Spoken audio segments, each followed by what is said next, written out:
लेकिन अभी के जो उदीयमान राष्ट्र है, कोई भी, चाहे वह चीन हो चाहे कोई भी हो, अमेरिका को चुनौती देने के पक्ष में नहीं प्रतीत होता है, नहीं क्षमता रखता है। अमेरिका अभी जो चाह रहा है ट्रंप के अंदर वह कर रहा है और उसके उद्देश्य अपने से परिभाषित करता है और वह उस पर काफी हद तक सफल भी होता है।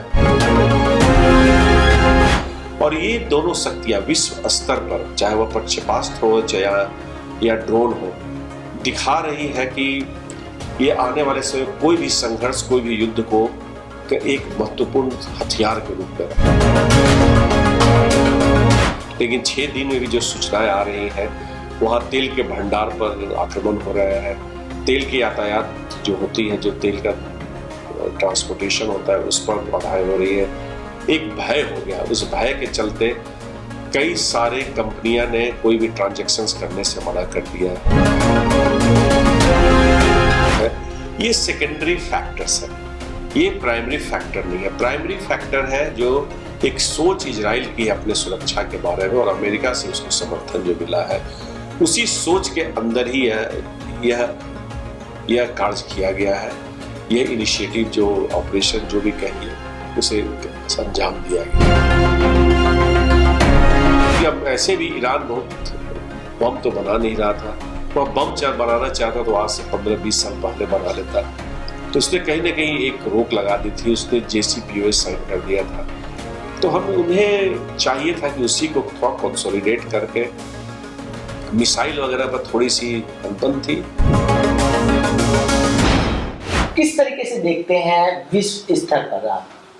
देखिए, विश्व स्तर पर अमेरिका का प्रभुत्व साबित होता है और कोई इसे चुनौती देने वाला नहीं है। अमेरिका जिसे अपना मित्र मानता है, उसके पास शक्ति आ जाती है। जिसे वह मित्र नहीं मानता है, वह उसे किसी भी बहाने से वह नुकसान पहुंचा सकता है और कहीं से भी कोई भी चुनौती उसे नहीं मिल पाती है। ईरान के पास क्षमताएं हैं और ईरान के पास भी मित्र हैं, लेकिन जो हम अपने अंतर्राष्ट्रीय संबंध के सिद्धांतों में बोलते हैं कि जो इमर्जिंग पावर्स या जो 21वीं सदी का जो नई शक्तियां हैं, वह इतनी ताकतवर नहीं हुई है कि अमेरिका को चुनौती दे सके। एक समय जब 19वीं, 18वीं, 17वीं शताब्दी में जो भी नया शक्तिमान राष्ट्र होता था, वह स्थापित राष्ट्रों को चुनौती देता था। लेकिन अभी के जो उदीयमान राष्ट्र है, कोई भी, चाहे वह चीन हो चाहे कोई भी हो, अमेरिका को चुनौती देने के पक्ष में नहीं प्रतीत होता है, नहीं क्षमता रखता है। ऐसा भी होता है। तो यह एक तो साफ साफ हो गया कि जिस चीन की बात की जाती थी, जो चीन ईरान का बड़ा अच्छा मित्र माना जाता था, जो चीन और रूस माने जाते थे कि ईरान के साथ मिलकर एक नई विश्व की कल्पना कर रहे हैं, तो इस विश्व की कल्पना, विश्व व्यवस्था की कल्पना कहीं ना कहीं धरी रह गई। तो ये एक बड़ा ही एक कौतूहल का विषय है कि अमेरिका अभी जो चाह रहा है ट्रंप के अंदर वह कर रहा है और उसके उद्देश्य अपने से परिभाषित करता है और वह उस पर काफ़ी हद तक सफल भी होता है।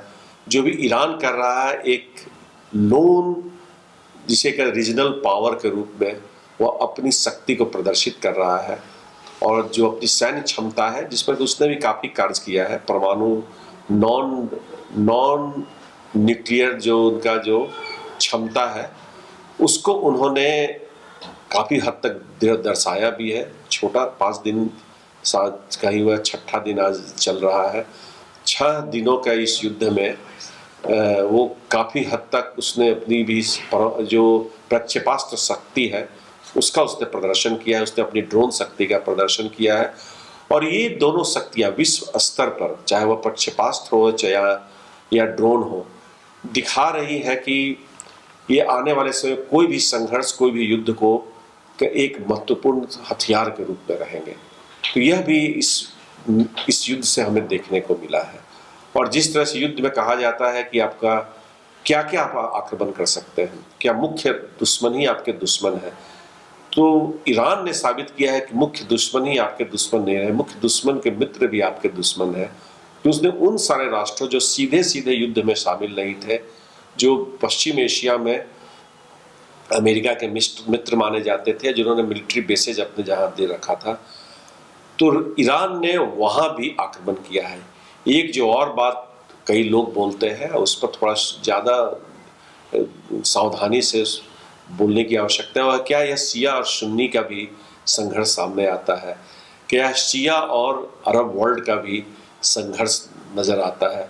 तो कुछ हद तक, अगर पूरा का पूरा अगर हम नहीं भी कहते हैं, तो कुछ हद तक यह भी इस युद्ध से नजर आता है कि एक जो परिकल्पना की जा रही थी कि एक दिन शिया और सुन्नी का भी संघर्ष होगा, तो यह संघर्ष आया। यद्यपि बाकी जो सुन्नी राष्ट्र या अरब राष्ट्र है वो सीधे से मैदान में नहीं उतरे हैं, और ईरान भी कह रहा है कि मैं उनके जनसंख्या को, चाहे उनके सैन्य क्षमताओं को नहीं कर रहा हूँ आक्रमण, मैं अमेरिकी बेसिस कर रहा हूँ, जहाँ अमेरिकन एसेट्स हैं वहीं पर आक्रमण कर रहे हैं। लेकिन ये लोग भी अपने एयर डिफेंस से लेके कई सिस्टम के साथ उतर आए हैं। तो एक नई तरीके से विश्व व्यवस्था को प्रभावित की जा रही है। कोई भी जो अंतर्राष्ट्रीय संस्थाएं हैं नाकाम रही हैं, कोई भी अंतर्राष्ट्रीय कानून नाकाम रहा है। इसमें जो जिसे कहते हैं हेजेमोन ऑफ द वर्ल्ड सिस्टम, जो सबसे बड़ा दादा है, वो हर एक चीज को परिभाषित कर, सही गलत सब उसके निर्णय पर आधारित है। सर, अर्थव्यवस्था को कितना नुकसान हो रहा है अगर बात करें वर्ल्ड वाइड देशों में? देखिए, अभी तो कुछ भी कहना मुश्किल है क्योंकि अभी 6 ही दिन हुए हैं, लेकिन 6 दिन में भी जो सूचनाएं आ रही हैं, वहाँ तेल के भंडार पर आक्रमण हो रहे हैं, तेल की यातायात जो होती है, जो तेल का ट्रांसपोर्टेशन होता है, उस पर बाधाएं हो रही है। एक भय हो गया, उस भय के चलते कई सारे कंपनियां ने कोई भी ट्रांजैक्शंस करने से मना कर दिया है। साथ साथ जो पूरे क्षेत्र में जो कंपनीज है, उन कंपनीज ने अपना बिजनेस एक तरह से बंद कर रखा है क्योंकि उन्हें भी भय है, लोग भाग रहे हैं, इवैक्यूएशन हो रहा है। तो एक जो नॉर्मल बिजनेस इन्वायरमेंट था वो पूरा का पूरा बाधित हो चुका है। तो इससे निश्चित ही अर्थव्यवस्था पर, विश्व अर्थव्यवस्था पर प्रभाव पड़ेगा, क्योंकि पश्चिम एशिया या वहाँ के जो स्ट्रेट ऑफ हॉर्मुज से लेके आगे भी जो रास्ते हैं, वह न केवल तेल की आपूर्ति के लिए, गैस की आपूर्ति के लिए, वरन बाकी भी जो गुड्स होते हैं, बाकी भी वस्तुओं की आपूर्ति के लिए एक महत्वपूर्ण क्षेत्र माना जाता है। तो वह क्षेत्र तबाह हो रहा है। साथ साथ वहाँ पर एक अच्छा व्यापारिक केंद्र के रूप में पश्चिम एशिया उभरा था, वह क्षेत्र भी तबाह हो गया है। लोग वहाँ से जब पलायन कर रहे हैं, तो पलायन का अमेरिका तो अपना इवैक्यूएट करके लोगों को ले गया, अमेरिकी लोग भी कई शामिल हैं, लेकिन साथ साथ उस व्यापार में बाकी देश के लोग वहाँ हैं और कुछ शिथिलताएं हैं। तो एक चिंता, एक परेशानी के माहौल में कोई भी अर्थव्यवस्था जब तक अस्थायित्व तो नहीं रहता है, बड़े एक पुराना सिद्धांत है और एक बड़ा स्थापित सिद्धांत है कि वह राष्ट्र की, कोई भी राष्ट्र हो चाहे क्षेत्र की अर्थव्यवस्था को बाधित करता है। तो हम बाधित होते देख रहे हैं। सर, क्या तेल के अब दाम, जो कच्चा तेल है उसके दाम बढ़ेंगे, और क्या ये सब चीजें तेल को लेकर की जा रही है? देखिए, तेल तो एक कारण हो सकता है, लेकिन तेल तो देखिए, तेल की आपूर्ति को बाधित करना एक ईरान की रणनीति हो सकती है, लेकिन यह बहुत ज़्यादा अमेरिका और इजराइल की नहीं होगी, क्योंकि उसके मित्र राष्ट्र को भी नुकसान हो रहा है। ओमान, कतार से लेकर Saudi Arabia, United Arab Emirates, सब तो उनके मित्र हैं। तो क्या अपने मित्रों को भी अमेरिका नुकसान कराना चाहता है? तो ये अलग बात है, इस पर कुछ सोच की जा सकती है कि क्या सचमुच उसकी कोई बहुत छिपी हुई एक रणनीति है।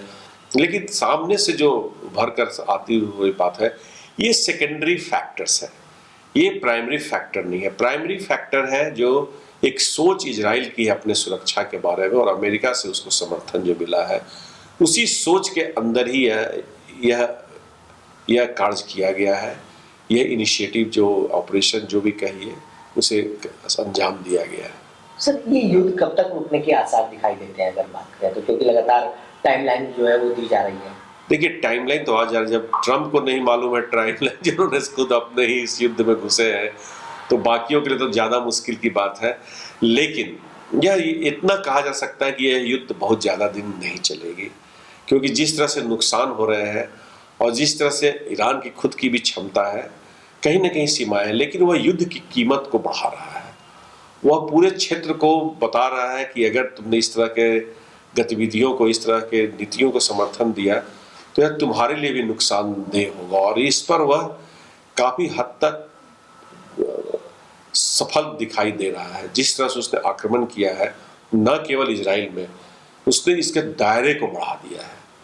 इजराइल के अंदर भी जिस तरह से ड्रोन इंटरसेप्शन में फेल हो रही इजराइल में, एक छोटा राष्ट्र है, तैयारी कर रखा है, बंकर्स में लोगों को भेज दिया है, लेकिन परेशानी हो रही है, उनके इंफ्रास्ट्रक्चर तो गिर रहे हैं। लेकिन जो सबसे बड़ा जिसे वो उन्हें सोचना चाहिए था, जो कि वो आने वाले समय में पता चलेगा, जिन्होंने अनावश्यक रूप से उनकी खामेनेई की जो का अंत किया, उससे उस समुदाय के लोगों को एक आहत किया है।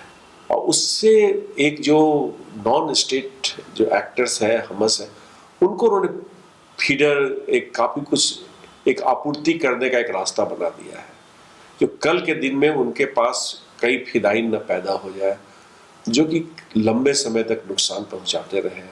अमेरिका में भी कई लोग आ सकते हैं, कहीं भी आ सकते हैं। तो जबकि वो खुद बीमार बूढ़े व्यक्ति थे, ऐसे भी मृत्यु हो जाती।